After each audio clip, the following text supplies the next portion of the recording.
Welcome to Fair Observer. Today we are happy to welcome Sergio Pantoja, who is corporate lawyer and owner of his own law firm in Bolivia, and Mike Lubrano, who is a board advisor for Fair Observer. He's an attorney specializing in corporate governance with extensive experience in South America. Mike also worked in Bolivia from the 80s to the early 2000s. Sergio, thank you for coming to us and helping us make sense of what is happening these days in Bolivia. Can you please just give us a short introduction of yourself, please? And then I will let you two gentlemen have the floor. Thank you, Roberta and Mike. It's a pleasure to me to have this conversation with you guys. A little overview. These 3 days before the general election in Bolivia, polls projects a very competitive scenario between two candidates, two opposition candidates, Samuel Doria Medina, social democrat, and the former president of Bolivia, Jorge Tuto Quiroga, a conservative candidate. Both are leading in voting intention, but without the necessary margins to avoid a second chance of the voters. Mm-hmm. So there was already a first round of the vote. Yes. In Bolivia, the scenario is very stressing between the candidates, so it will be impossible to have a one winner in a one round. We have to go to the runoff or segunda vuelta that we have the name. But this is not the second round that's coming up now. It's just saying, yeah, this is the first round. The first round, yes. But there are two leading candidates, neither of whom is expected to get enough votes to win in the first round. So almost certainly there will be a second round. Yes. That's correct. According to the polls by Ipsos, Samuel Doria Medina leads with just over 21%, followed by former President Quiroga with a 20% in that poll. So they are very close. And we have a huge or high percentage of undecided voters, along with the economic crisis and political tensions marked an electoral process with a lot of uncertainty in the scenario. No? So we are in this moment, Bolivia is very fragmented with the intention of the votes. With the two principal candidates, they don't have the enough votes to reach and to have a win very easily. So we have to go to the speculations that we were going to the second round. Before we move on, could you also, for our listeners and viewers, describe the general election generally? That is, we're not electing Bolivia is not just voting for its president, but also for its Congress and other elected officials, correct? Yes. This Saturday we have the Bolivian people. We are voting for the president, vice president, and senators and representatives. So we have a full election next Sunday. And the election takes place entirely in person? Is there remote voting? No, it's personal voting. We are not allowed to vote via mail or other mechanisms. Is according to the law is obligate to make the vote in presence. Live. And voting, just to be clear, voting is obligatory in Bolivia, or is it optional? It's obligatory. It's obligatory. All citizens are required to vote. One thing that is interesting about this election, as we've been following it, is that a number of candidates have been, a number of possible candidates have been disallowed to be candidates, and other candidates, including the current president, have declined to be candidates. Can you explain to us how it is that the current set of candidates arose? Yes. We have these principal candidates that I said before, Samuel Doria Medina and Jorge Tuto Quiroga, past president of Bolivia. However, we have left candidates for the oncoming elections linked to the MAS, the party that was governing Bolivia since 20 years ago. So this is a reflection that we have to say, because after nearly 2 decades, the MAS hegemony, first under Evo Morales, and then with the present president of Bolivia, Luis Arce, they're governing Bolivia almost 20 years. It's a lot of time.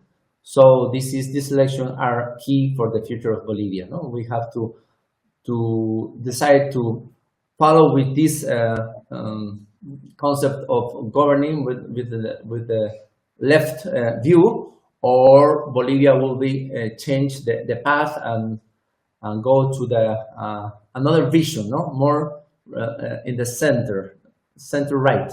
So it's very important, because we have a lot of fights, a lot of argues between the candidates, and we have a left list of candidates for the upcoming election linked by the MAS are represented by Eduardo Castillo, former government minister, and Andrónico Rodriguez, a COCA leader who belongs to the Evo Morales school.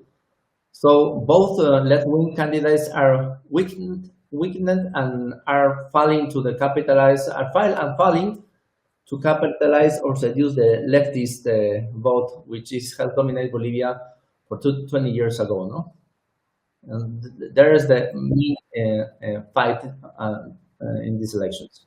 But neither Evo nor Luis Arce are running in this election, and yeah. I believe, can you explain why it is that they're not running? Yeah, Evo Morales, according to the Bolivian Constitutional, is disqualified for running for the office after 3 terms. So he's not allowed to participate. But now Evo Morales is refugeed in the Chapare, where he faces an arrest warrant for a child trafficking case. He denies, of course. Morales has actively promoted the null vote as a protest against the electoral system and the government of Luis Arce. And Luis Arce resigned to participate in these elections. Can you explain some of the regional? You already mentioned that Evo is hiding out in the Chapare. Bolivia is a country of diverse geography and multiple communities. Can you explain some of the regional or socioeconomic divisions that impact the electorate and that are expected to play a role in the outcome of the elections? Bolivia is a huge country with different zones. We have the Andean zone. We have the tropical zone. It's a cultural, multi-sectoral, multicultural, multi-view of living in Bolivia. So these elections, even though this election is unified around these 2 candidates I mentioned before. So I think the Bolivian people has clear who will be the potential presidential, who will be the next president of this country. Even though the difference of culture, even though the difference of the geography, etc., the left candidates there are not have the capacity to seduce the voters that represent the Indian people, that don't represent this proceso de cambio that was begin with Evo Morales. So in this moment, because we have a lot of issues and economic issues, this is a election that that reflects how the people is unhappy with this government, and how is this people is unhappy with this system and the manner that they has government us over the 20 years. No, so it's very important to have that very clear. No. You just mentioned how the MAS had a vision for the country, or a program for the country, at least under Evo. The MAS did articulate something of a vision for the country's trajectory, and now that trajectory is likely to change. What are the visions of the other candidates, and how do they differ from the trajectory that the country has taken, social, political, and economic, since the beginning of the MAS, let's call it the MAS regime? The MAS regime basically has the vision to have the participate of the state in all lines of the economy. The private sector is very hurt since we have that since MAS is governing this country, is running this country. So we have to make a lot of changes, and we have, of course, a huge economic crisis. No, Bolivia is in a collapse. No, high inflations, etc. That the population feels every day, because we have the high inflations. We have the shortage on foreign currency. We don't have dollars in our economies. Bolivia always was an economy, and you know, Mike, with dollars in our economy, it was our currency. But now we don't have dollars in the bank, and we have an exhausted economic model. No, the productive community social economic model promoted by Evo Morales and Luis Arce as well. No, so we have a lot of problems in Bolivia. We have international reserve are filing. So we are in huge troubles.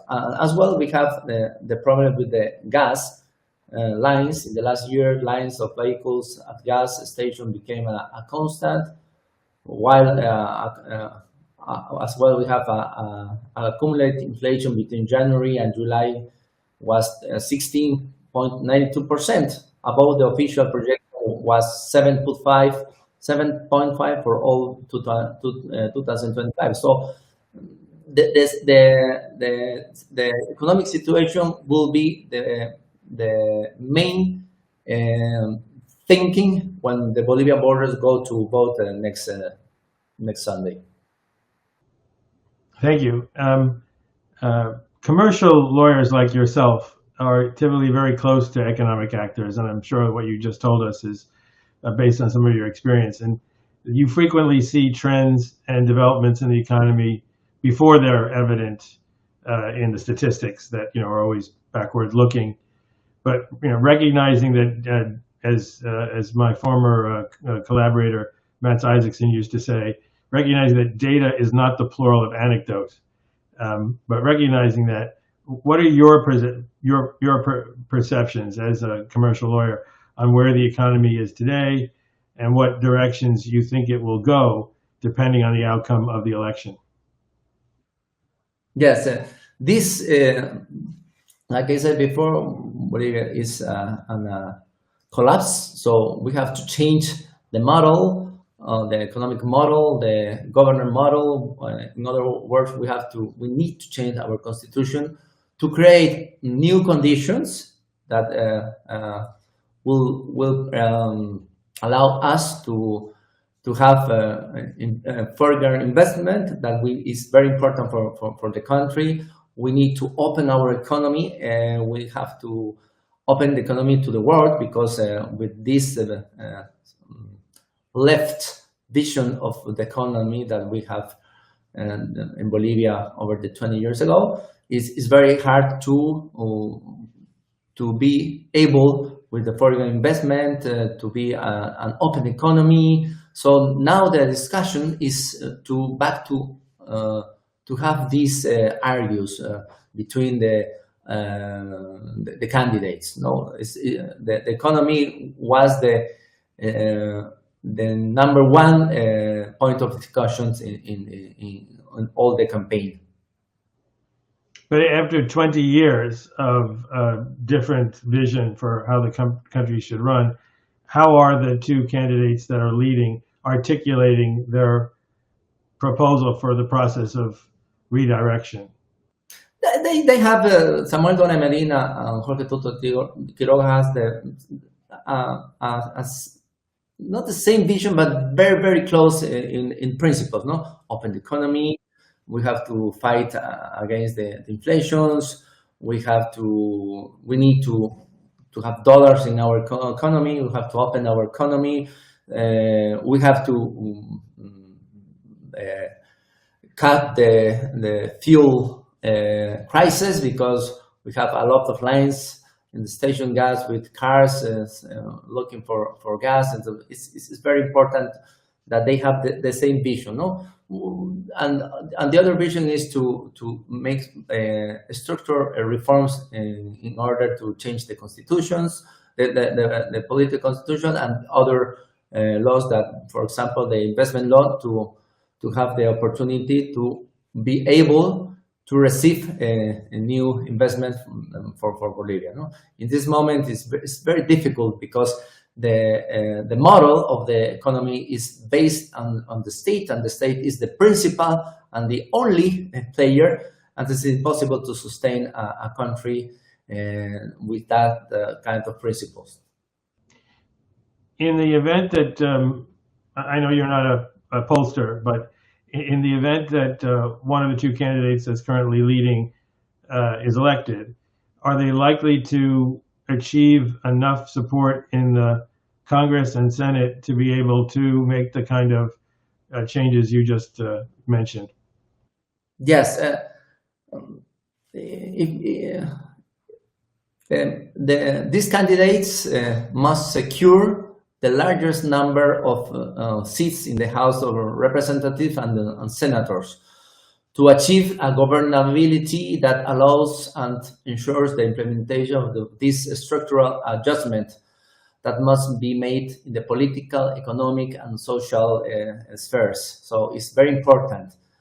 For me, this is one of the goals of this election. No? The first goal is we must to defeat, after having we must to defeat the MAS, the official party, after having governed Bolivia for 20 years, one of the goals. And the other goals is to secure the largest number of seats in the House of Representatives and the Senators. It's very important to have that in mind.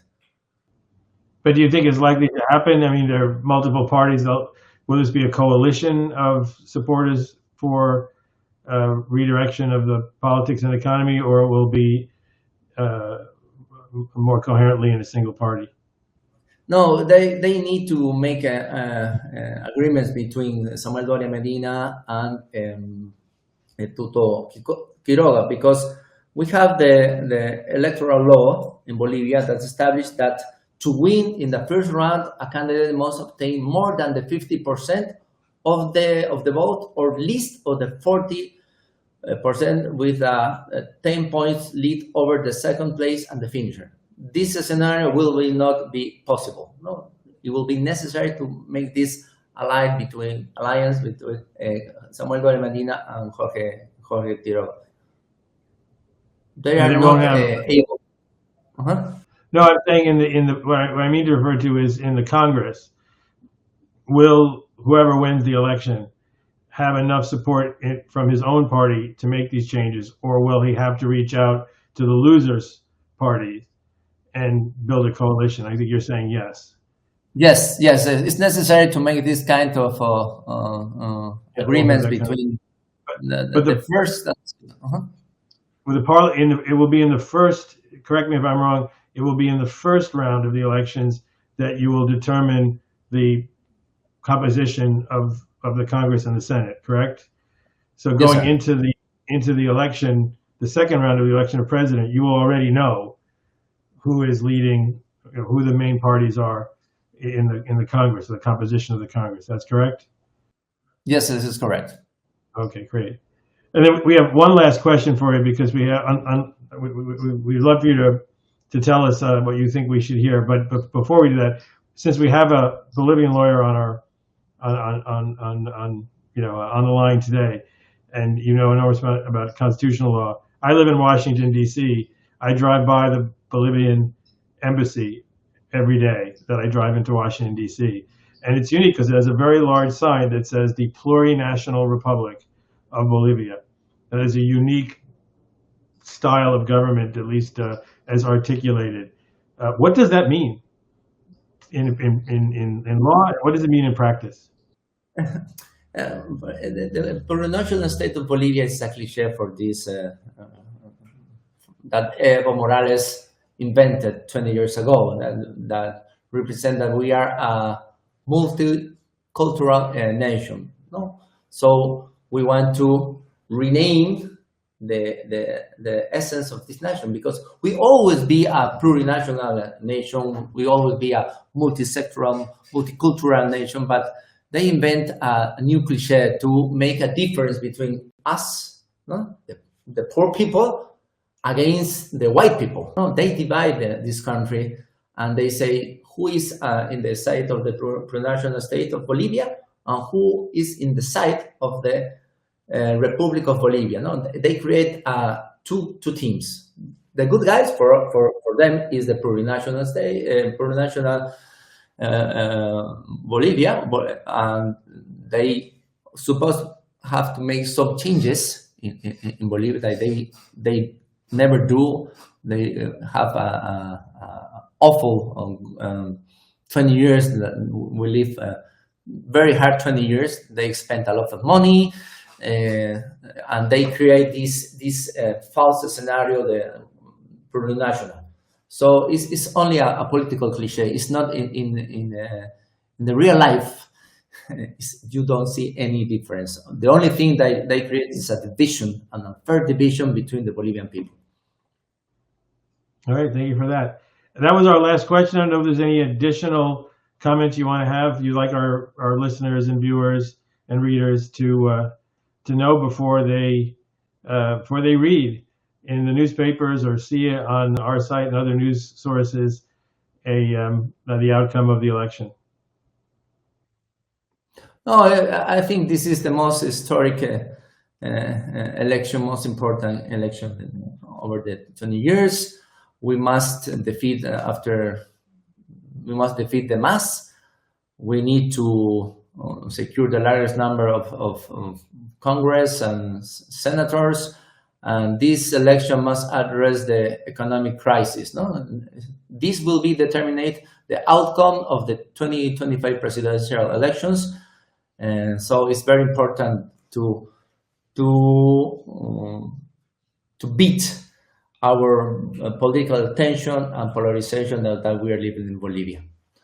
So it's very important to have that in mind. And to one final reflection, the result of these elections will determine wherever Bolivia transition to the new center-right leadership, or wherever it remains led by the indigenous left, which has been directly responsible for the Bolivian's economic, political, and social crisis after 20 years of governing. So it's very important for us to be more rational in next Sunday in these elections.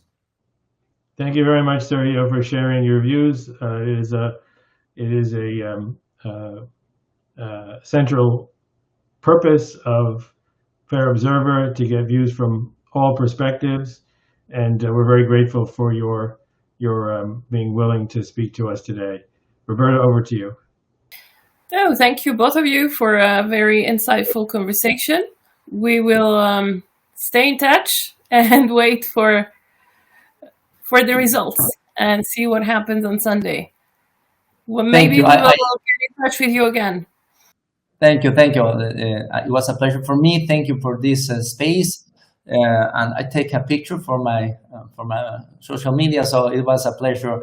I hope to see you in live. Send you.